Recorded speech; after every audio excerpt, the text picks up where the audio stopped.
All right, Dave here from the Real Media Observer, observing the media and what they do and what they say, and then those politicians who use the media to their advantage, doing so in real time for a few real people out there just like you and me. What a glorious time to be alive, right? Record-breaking gas prices, inflation through the roof, war with Russia, proxy war with Russia, tyranny. Medical tyranny still has a grip on this country as we continue to count cases, baby. Oh, there are more cases now than last year at this time. How can that be, though? I mean, what happened to, the most foolproof, amazing concoction ever designed by a little emperor doctor, right? Follow the science, follow it around, follow me around. I'll tell you what to do next. And people are still doing the protocols. They're still doing them. It's incredible to watch and to be on the sidelines and to know I'm on the right side of history. I did not do that, and I will never do that. Anyway, Biden is out there with all of these great, glorious numbers and things that he can tout. Worst inflation in history, highest gas prices in history. And there will be a red wave. So long as we have fair and honest elections, there will be a red wave. I don't know what the red wave will do. Will the red wave just, take their power and say, hey, look, we won. Now, we need to hold on to our power, and we're going to focus on holding on to our power. This is the table tennis, whatever you want to call it, ping pong game that we play with the Democrats and Republicans. There are a group of Americans that are outside those two circles, those two concentric circles. We may overlap. Say I definitely overlap with Republicans, so much so that I've, registered as a Republican in my state. But do I like the party? No, I can't stand Lindsey Graham, Mitch McConnell. That's your leadership, right?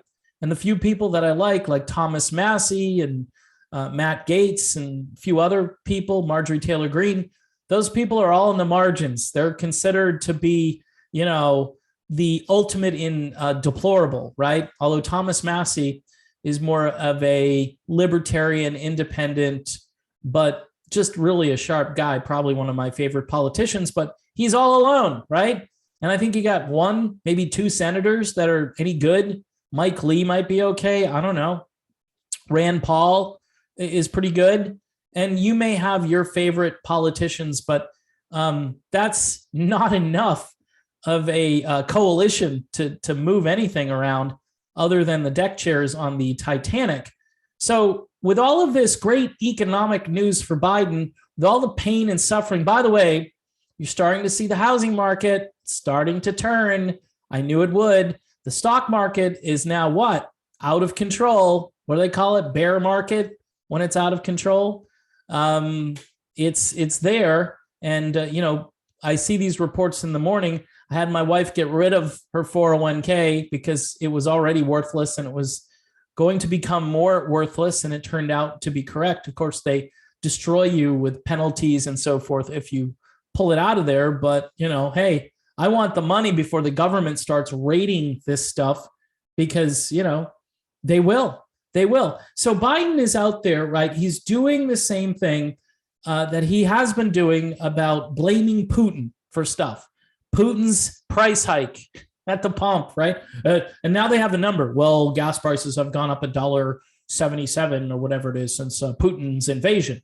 Yeah, and that's also been coupled by, hey, we're not going to drill for any more oil on federal lands. Hey, we're just going to not renew these leases on land that we already had. Hey, we're not going to drill. Now, look, I understand the environmentalists out there and the Green New Dealers out there, right? You guys all want to go solar. Solar right now is 18% of all the energy we use, 18%. And there are no solar cars on the road. Now, oh, Dave, you're being stupid because you plug in and the power generated by solar goes into the car battery. And how convenient is that? And how realistic is that? right now.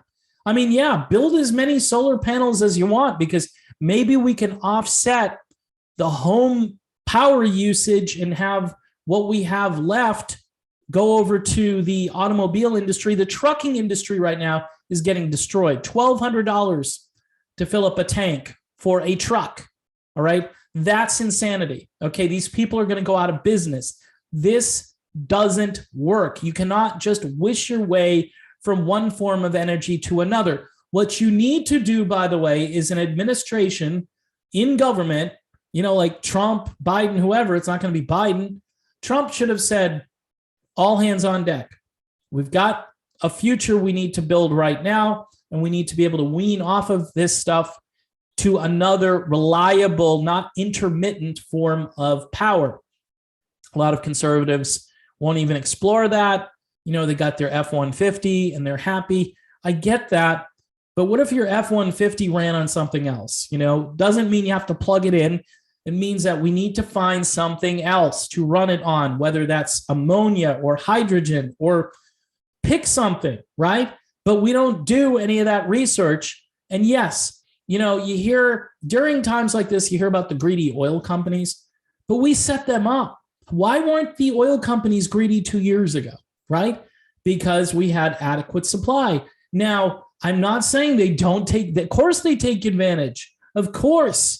But as soon as you start telling those guys, hey, your prices are too high over here, you're going to have shortages. I guarantee you, it's economics. You will have shortages, and then people, never mind they're paying too much, they're not even going to be able to find the stuff they're paying too much for.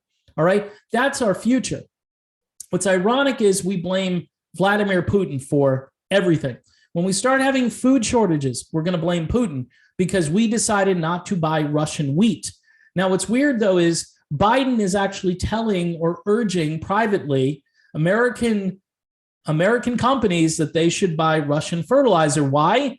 Because Russia makes about 80% of the world's fertilizer. So you think that Putin may have had a strategic advantage when he went into Ukraine? First of all, he's trying to denazify a country, but we don't hear that in the media. We drive by and there's a house and they've got a flag out front that's not an American flag. It's a Ukrainian flag. And you're like, really? We're sending $50 billion to that country. And right now we have a baby formula shortage and we have all these other problems, but we're going to keep doing this crap over and over again. And it's like, we're just expecting it just to solve itself. Here's an interesting paragraph from an article here. First, the US and the EU passed this gigantic package of sanctions against Russia with draconian penalties for people and companies who break the rules. But the governments carved out a few exceptions, including for fertilizer. So you didn't hear that early on in all of the war networks that were drumming up, the next world war. You didn't hear that there were cutouts for fertilizer, since, again, it's almost impossible to get from anywhere but Russia. Then U.S. officials were taken by surprise when American companies stopped buying Russian fertilizer because they are quite understandably scared to get fouled up in the massive new sanctions laws and their awful civil and criminal penalties. So to avoid mass food shortages, the government finds itself having to quietly and desperately encourage companies to buy Russian fertilizer. In other words, they're helping Russia sell its products. Last time I checked, by the way, the Russian ruble, which they were calling a laughingstock of currency when the sanctions first hit, is now the most stable currency on the world market. Yep, the Russian ruble, most stable. Yeah, good job, Biden. Good job, everybody who wanted to put Lindsey Graham. Great work, buddy. What else is really interesting about this is that Russia does have oil, right? And clearly, Biden is overplaying this Putin price hike thing. He's overplaying it because we didn't get that much oil from Russia.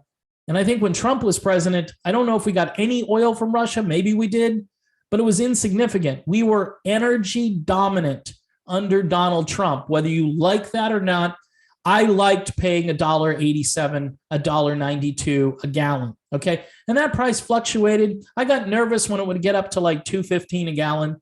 And I would go, oh no, it's going to go up. And then it would go back down. And I'm like, there was stability in that market for all the years of Trump. And even slightly before, I would say the end of Obama, Obama had done as much damage as he could. And I think the ship was starting to right itself. I think the American people are very hardworking and they succeed despite what the government does to them. That's what I've noticed throughout my years. But Saudi Arabia, right? Hey, we're not going to deal with Saudi Arabia. Human rights violations, they're bad. We need to pull away from Saudi Arabia. Guess who's going to Saudi Arabia? Joe Biden. This is unbelievable how, okay, so even if you follow the logic of we don't want to use fossil fuels, right? Okay, so it's a technicality because the United States is not using fossil fuels per se because we're getting them from somewhere else, but we're burning them here, right? So we're taking someone else's product, stuff that we could refine and make ourselves. By the way, much like the food, like the factories that make food and stuff, those plants burning down and so forth, all of these refineries are going offline mysteriously. And that's not a news story. In the midst of the highest gas prices we've ever seen, and nobody cares to figure out, gee, why is it that refineries are going offline? Why is it that we're not going to build a pipeline? Why is it, and I know that a lot of people are like, oh, well, you can't build pipelines. It's dirty oil. It's dirty this. We don't have a plan B. Like I said in another video, the plan B is what? Solar. Okay, build as many and by the way, if you're going to build solar, don't put it in an orange grove, right? Put it in the middle of nowhere. Put it where you can't grow any food, because that makes a hell of a lot more sense. Why these things aren't lining the deserts in the Southwest is a total mystery. Because yes, you could produce a lot of domestic energy for household use. Again, if you could store this stuff effectively, then maybe you could use it for automobiles. I don't know about 18-wheeler trucks. Don't know. All I know is you need a big engine to move big cargo across a big country. And right now, the only way to do that is diesel. And diesel is insanely expensive. And nobody talks about biodiesel. I've already had this conversation on here.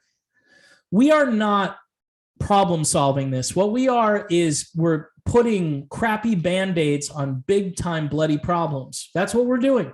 And it's not really working. And our domestic security, our national security is put at risk when we are kowtowing to these countries that, for instance, I don't know, helped attack the World Trade Center on 9/11. If you're dealing with Saudi Arabia again, Saudi Arabia is not a good player in this. They are somebody who knows, hey, you don't want to deal with us? He'll come back. He'll deal with us.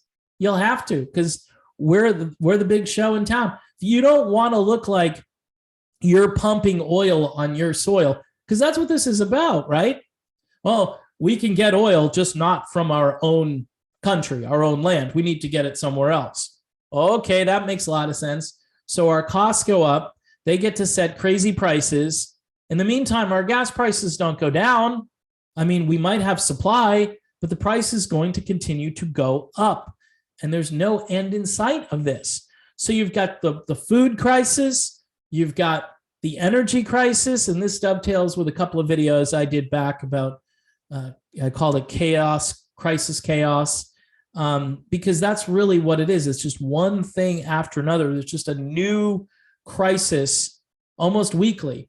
And you have to sit there and think, okay, what does this mean for me? We're going to enter into a housing market that is not going to be buyer friendly, and it's already beginning to happen. All right. People won't be able to buy houses. Mortgage rates are going up. This is a rerun of 2009, but with more money to burn. There's more money in that furnace because the Fed printed so much of it. all of these bailouts, $1 trillion here.